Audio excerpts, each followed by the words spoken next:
Hello and welcome to this module. We are going to talk about actions in this module and learn about how to create new actions, rename, delete and import actions, and what is the importance of actions. So let's start with Vuegen. I'm going to start Vuegen from here. Web server is already running. You can see it here. Okay. So I'm going to create a new script with a new single protocol, web HTTP HTML script.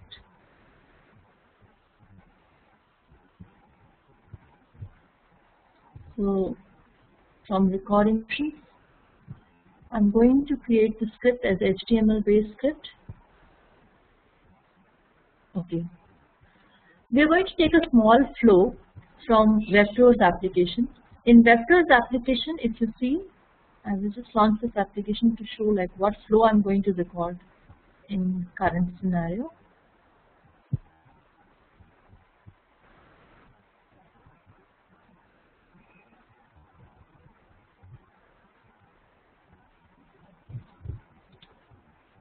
Okay. So the scenario is such that I log in into the application.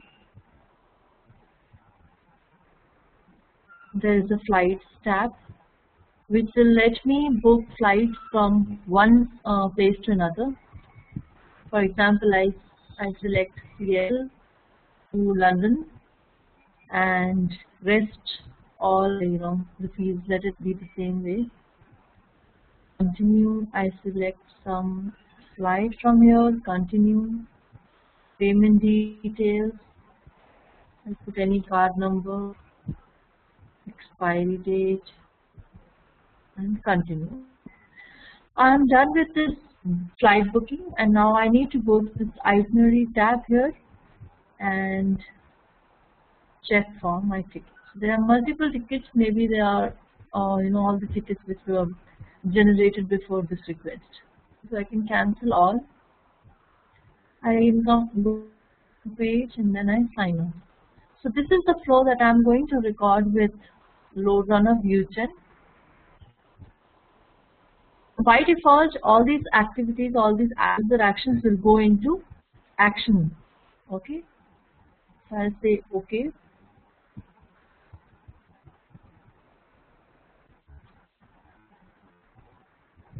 So here I go, I log in to the application.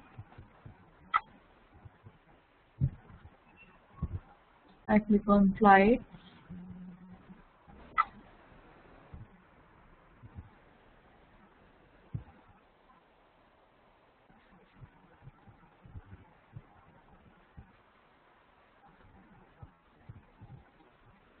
Okay.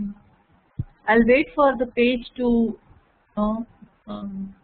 load completely because I see some events still. This date ticker is still not up, and that is why the events are incrementing. Okay, now it seems to be here. When I click on it, yes, so it looks okay now. Well, I'll click on any destination, select destination, any arrival city, and continue.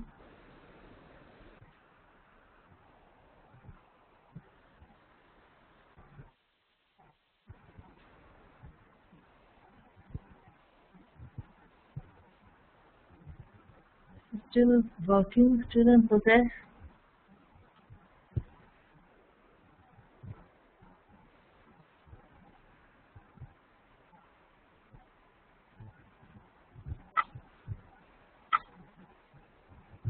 Environment. So I select any flight, go to next page, put some number here and some date. Say okay. I'm done with this. I can click on book another, but I don't want to book another ticket, so I will click on itinerary from this page. There is one itinerary that I just booked. Okay, I can verify details from here. Well done. Then I can go to home and now I sign off. So suppose this is the flow. I close this application, stop recording and let my script generate. Now if you see this, there were a number of steps that I performed during recording, and corresponding to each user action that I did, there were quite a number of actions that I did, and corresponding to each of the user actions, there is some code generated. There's some function call, on this screen that you can see, right? Now, this was, for example, this was a small application. Now, when you're working on web applications which are bigger in size, they have complex modules, and in one scenario, in one workflow, you you might have, say, 10 to 20 steps to perform. Okay, so the script can become very long. More than that, what happens, since you have recorded everything in action, it might not make so much sense when you read the code. You might not understand that what this step is doing. In between, if you just go and see this thing, you might not understand, okay, what this step might be doing. Over here, it is easy to understand. So what we can do is we can modularize our code for the purpose of readability, for the purpose of maintenance, for better for better organized getting a better organized code. You can use actions. You can modularize your code. How? I'm citing another example over here. Like in this application, you selected flight, then you went on to see itinerary page. Now in this application, what you can do is you can have two actions. One will contain all the code pertaining to flight booking, selection of selection of stations, booking detail, payment details, etc., etc. And another action you can create which will help you see itinerary information. Okay, so let's see how we can. This is script 1, where there are no actions created. Only you have all the script, all the code in one action. Now I'm going to create a script with actions. Okay, I'll start record. Initially, I want to have login part captured. Okay, so right from this recording dialog box, there is a new button next to this recording to action, and you click on new. You can create a new action. You can give a new name. Now suppose I want to capture login information as an action. I'll say login and I say OK. So what it has done is, now if you notice this floating toolbar, you will see in this text box, in this drop down, login being populated. Okay, there are other actions also there, but login is the current one. Now login, bean, and login. Now I'm done with login. I want to click on flights and want to initiate the flight booking process. What can I do is I have to change the action again. If I click on this drop down, the default actions are there, but suppose I do not want to use any of these and I want to create a new action during recording. This is during recording I'm creating the action. Login action we created while we were setting details of recording. In the start recording dialog box, we created a new action to login. A new action that I'm creating right now is during recording from this recording floating bar, and I'm writing flight booking. So it will create a new action on the fly named flight booking, and it will take all the actions that I do now, like clicking on flight, into flight booking action. So I click on flight, I'll select a city from here, Paris, some other city, Sydney, passengers 3, let the date be same, and I say first, and window seat. Okay, I'm in the settings. Now I continue. It is presenting me with the number of flights. Okay, I want to go on to 5 p.m. flight. Continue, and here I have to give some information regarding payment. Anything is accepted because there's not so much, there are not many validations put on this application.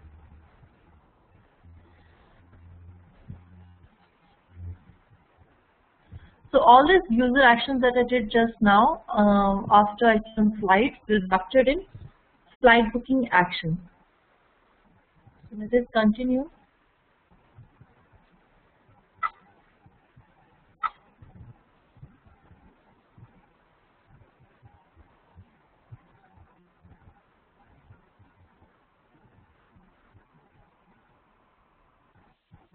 Okay, so the ticket is booked successfully, and again I want to go back to itinerary to check about my booking. So I will click a new action. I click on new action here. This is new action creation method, and I say itinerary.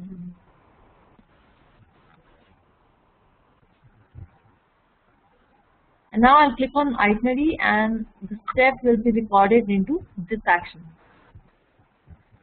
Fine. And sign off. Create new action here again for sign off. I'll explain you when creating some actions. However, in real time, you might not need to create, for every step a new action. It is just for the sake of, for this example, I'm showing you. Well, then I will stop recording, and the script is being generated.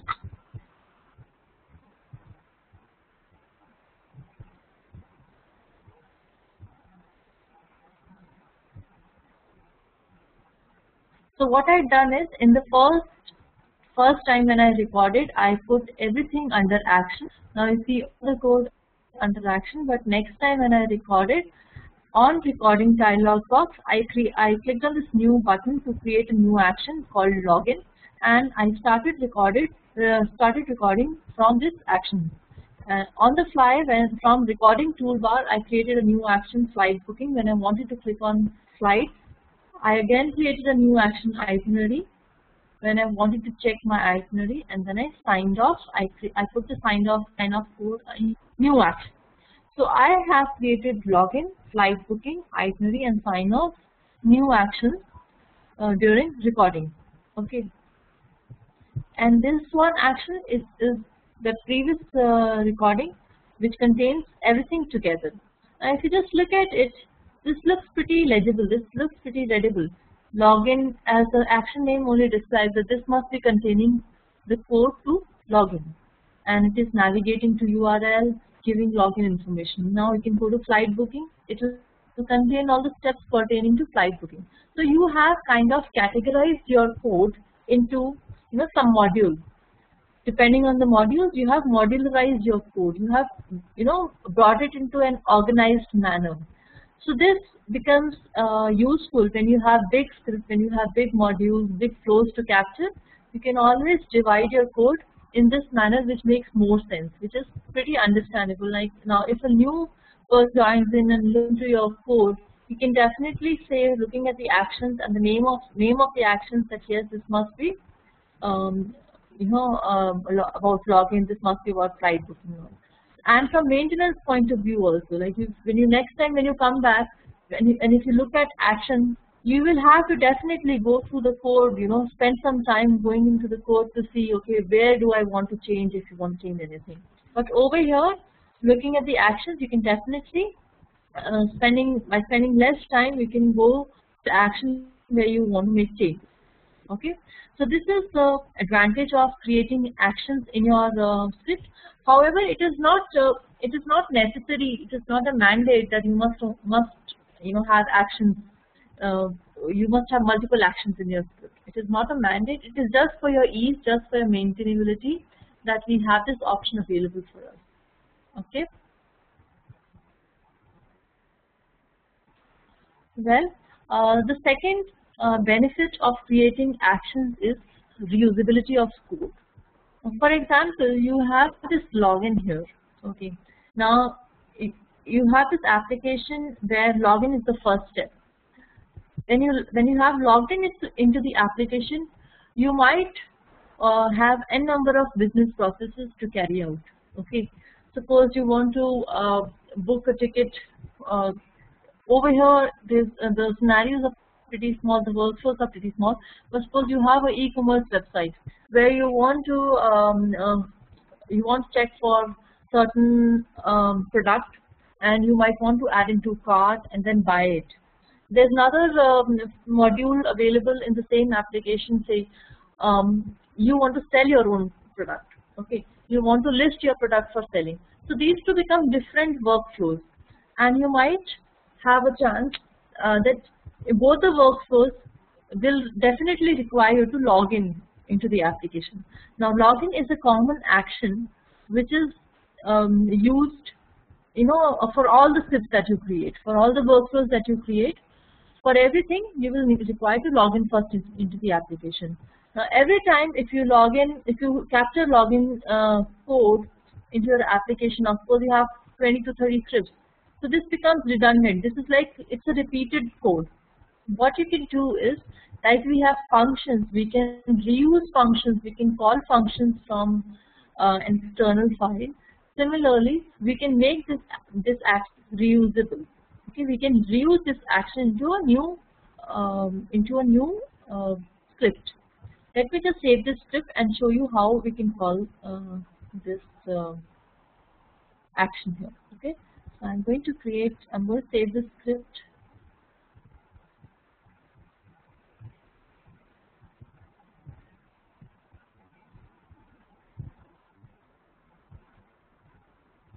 In this, I'll create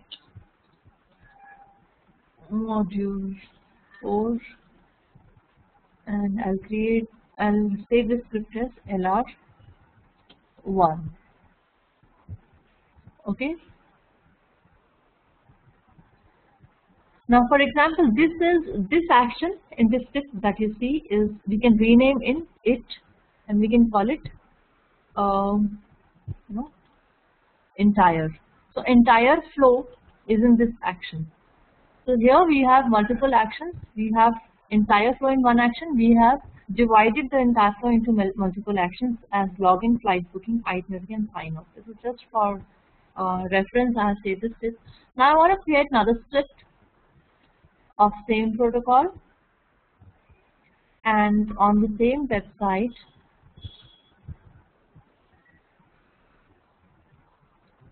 say I want to log in.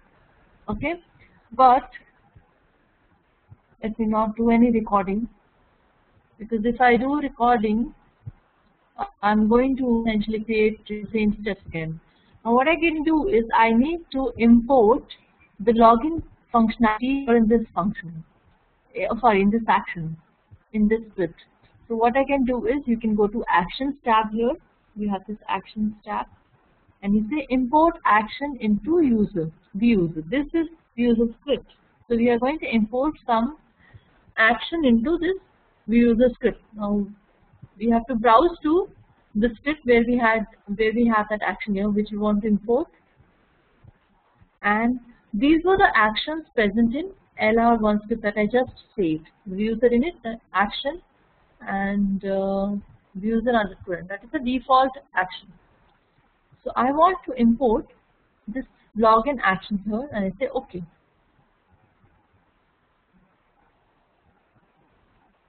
So what I have here is login, and already I have got the code. Okay, I have got a new action in this script, login. I have not recorded this action, I have imported this action. And suppose I want to run the script again, I want to replay this script to see whether I am able to successfully log in or not. So I'll just replay this script.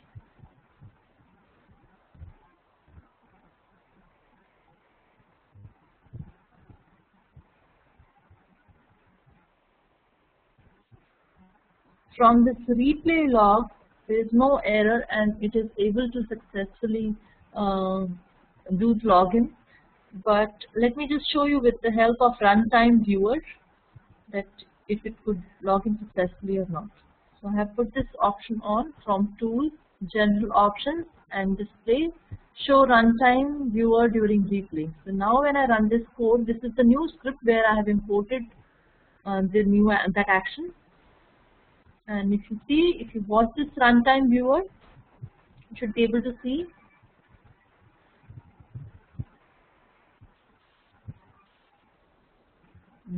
It ran pretty fast. Let me just show you in the preview if it could log in successfully or not.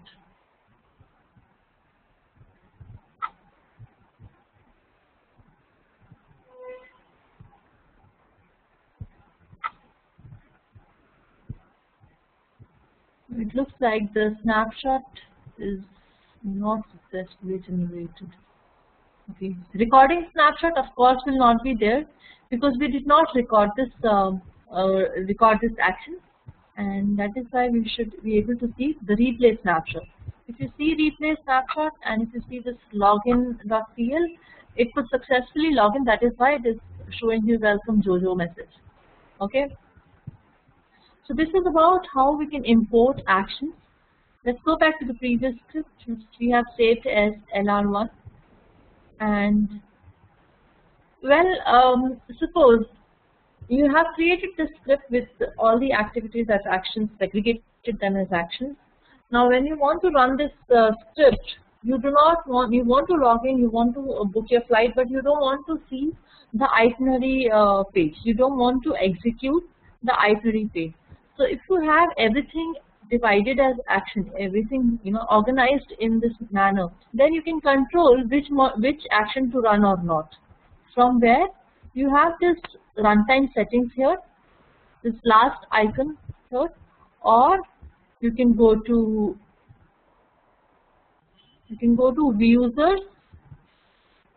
viewers menu, runtime settings. So either way, the shortcut key is F4 or this is the icon here. So when you come to run logic here, you'll see there are three sections the script is divided into: init, run, and end. Okay, so in end you have all these actions being created. Okay, now suppose I want to delete any action from execution, I can do so. Now suppose I don't want to set this itinerary, and as well as I do not want to run entire flow which is in one action. So I say delete, and itinerary also I say delete. I say okay. If you notice, I have done this deletions.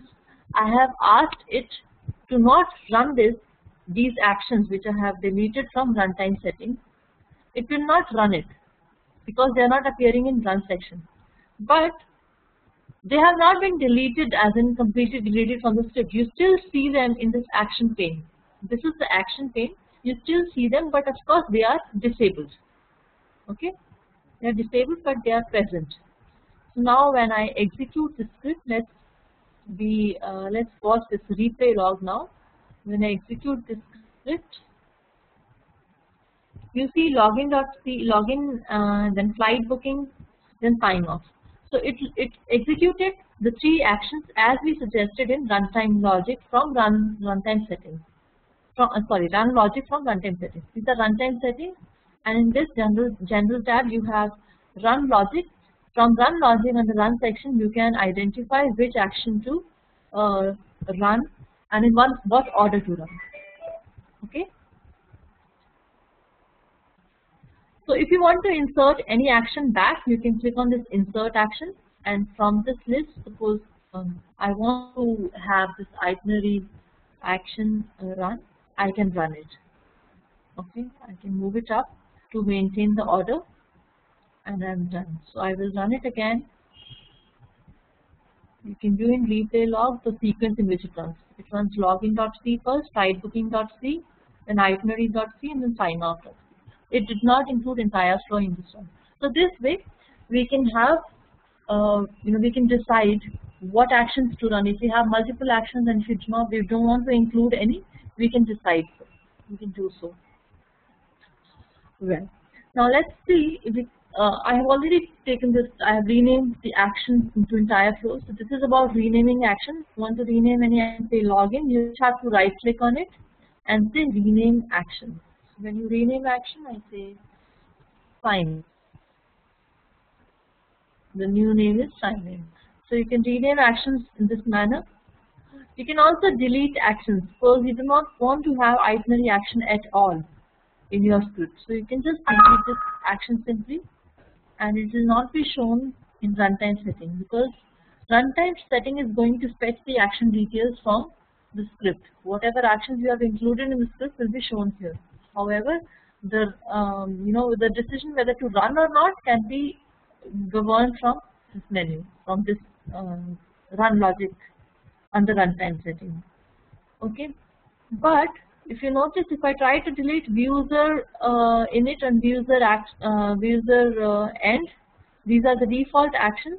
They will not be, you will not be able to delete them or rename them.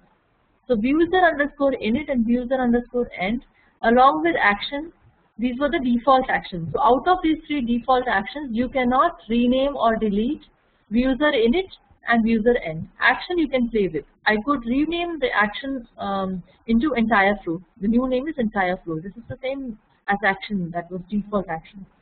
I cannot rename viewuser underscore init. I cannot delete. These are grayed out. These options are grayed out. And same goes with viewuser underscore end. These options are grayed out. Okay. There's another thing that we can do with actions. If you have actions, suppose I want to have maybe you can say the itinerary code. I want it to merge with the same as in flight booking code. So what I could do is I could just copy the itinerary. Supposing that this is an itinerary action, and at the end of it, I can just select the itinerary. This is the itinerary code. I have deleted itinerary action, so I don't see it here. So what we can do is, suppose from I want to do away with one action and want to paste the same user action code in the action that I want to be there in the script. Okay, suppose I only want flight booking action, and I can copy paste the itinerary code into this action. This also will do. So you can definitely copy paste action and copy paste code from actions and make it work, but then make sure that these are in sequence. Okay.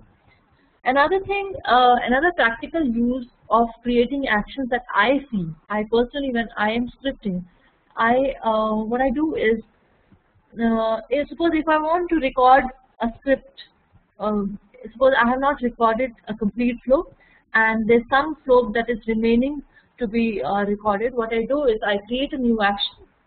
Okay. I create a new action. This is also the way you can create action. There's an icon over here. So I have not yet started recording my script. I will just create record new. Okay.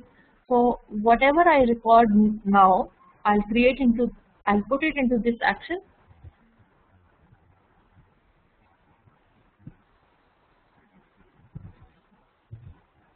Say I just want to click on this administration link and stop it. So this is a new, a new functionality that I would want to capture in my old script. Okay. What I do is I create a new action. I capture the new functionality in my old script into new action, and wherever I want to put it, I can put it into the code. Say if I over here, or in the beginning, wherever. Okay, it depends on the flow where you want to put it. But it gives me a flexibility of not, losing that earlier code. Now, suppose if I only had action over here. Okay. Suppose if I only had action and I wanted to record, I had something over here, say some code over here. Let me just put some code into action to make it look like how I'll show this example to you. See, it's not copied. So I'll copy it and paste it into action. Okay. Now I have this code here.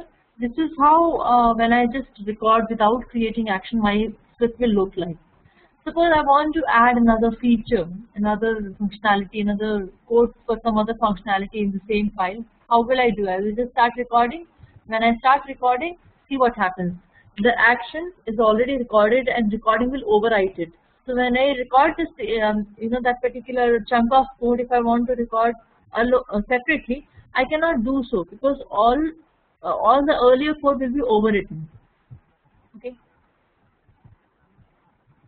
and I lose the earlier code. So if I don't want to do that, and I just want to have, what I can do is I can create a separate action and can capture a new scenario in that action, and I can further reuse the code. Meaning to say, I can copy paste the code into new action. Suppose this is the earlier action, and I want to put some more code to it, but I do not want to overwrite and lose this code. I don't want to overwrite this code. What I can do is I can create action. I can say new, okay, start record. It will record into new because it's a new action, so it will create a new code. It will not rewrite on the same action because the action did not exist. It has been created newly. So sign up now, and I'm done.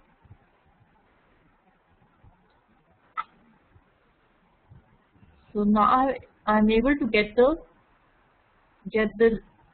clicking on sign up now as a different action.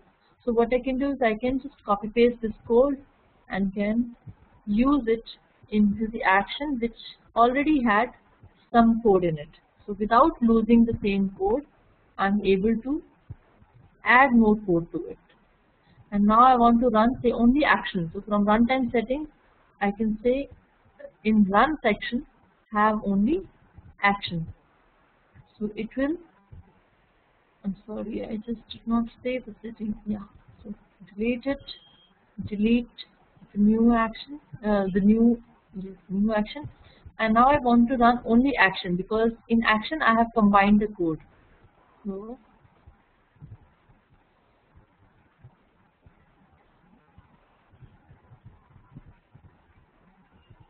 okay, I have deleted something here.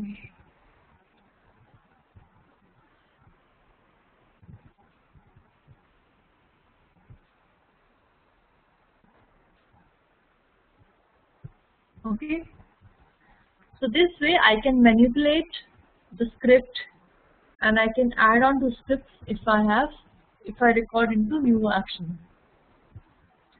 So this is the importance of actions.